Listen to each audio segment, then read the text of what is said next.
This Good Morning Northwest morning sprint is brought to you by Bill's Heating and Air Conditioning. The time is now 6:53. Time to get you ready to take on your Thursday in the morning sprint. Sydney Charles has details on a crucial prisoner swap between the U.S. and Venezuela. But first, there's a lot of fog in the forecast. Let's get right over to Mark to see what else you can expect for the day. All right, good morning, everybody. First Alert Weather, and that First Alert Weather app, it's free. It's available in the App Store. You download it. Here we go. We do have limited visibility as you head out west and you get on I-90. We're seeing, again, some delays at the airport. Check before you go. Temperatures right now, we're into the mid-30s throughout much of the area. 37 into Liberty Lake. Our highs today, we're going to be at 40 with cloud cover and a sun break later on this afternoon. 42 into Coeur d'Alene. Spokane police took a man into custody at a house near Chief Gary Park last night following a standoff. It happened on East Sonido.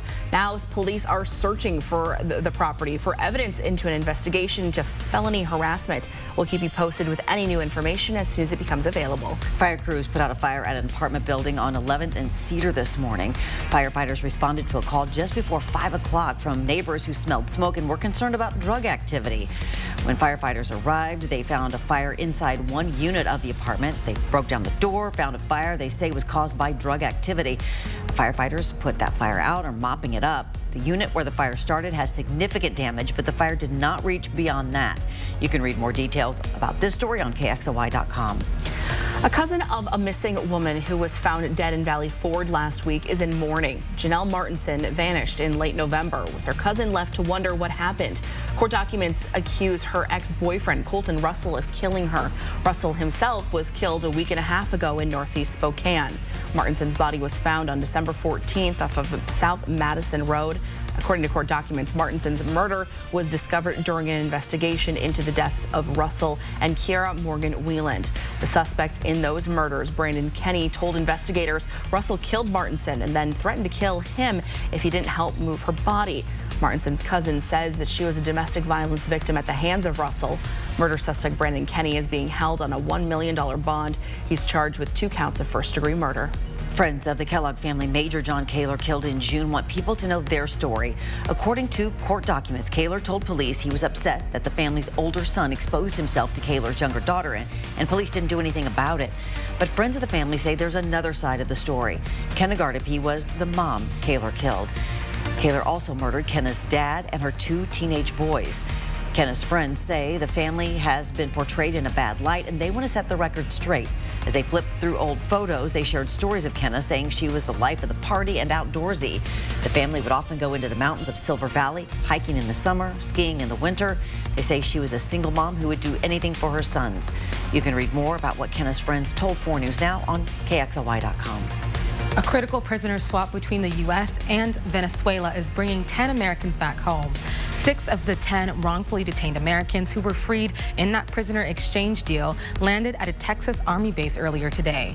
The White House agreeing to grant clemency to Alex Saab, an alleged investor for Venezuela's president who faced money laundering charges. Venezuela also extradited Leonard Francis back to the U.S. as part of the deal. The former military contractor known as Fat Leonard fled to Venezuela after escaping house arrest in San Diego. All the details on the prisoner swap is coming up next on Good Morning America. A consumer alert to tell you about this morning. Toyota is recalling about 1 million cars over a potential glitch with the passenger airbag sensor. It could keep the airbag from deploying when it should. That recall covers 15 Toyota and Lexus models from 2020 to 2022. Toyota will be notifying owners of the recalled vehicles by the middle of February. The Spokane Airport expects this holiday season to be the busiest one yet, and it wants you to be prepared. The busiest travel days are expected to be tomorrow, the day after Christmas, and the following Thursday and Friday. Throughout the season, traffic is expected to peak between 11 a.m. and 1 p.m. every day. So what can you do to prevent issues? For starters, wait to wrap your gifts. Don't bring wrapped presents in your carry-on or checked luggage. Arrive to the airport at least 2 hours before boarding, and have your boarding pass and ID ready to go before you enter that security line. Well, you've been showing us your dressed up pets for the holidays, and let's take a look at another one. This is Odin, decked out in a Grinch costume, and he doesn't really look too impressed there. Oh, he does not. Well, today is the last day to submit a festive picture of your pet to KXLY.com/holidaypets.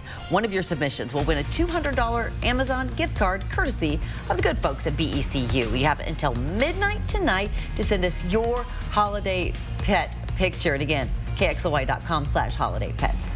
You can see the sun starting to rise just a bit over One Spokane Stadium. We'll be back with Mark's forecast after.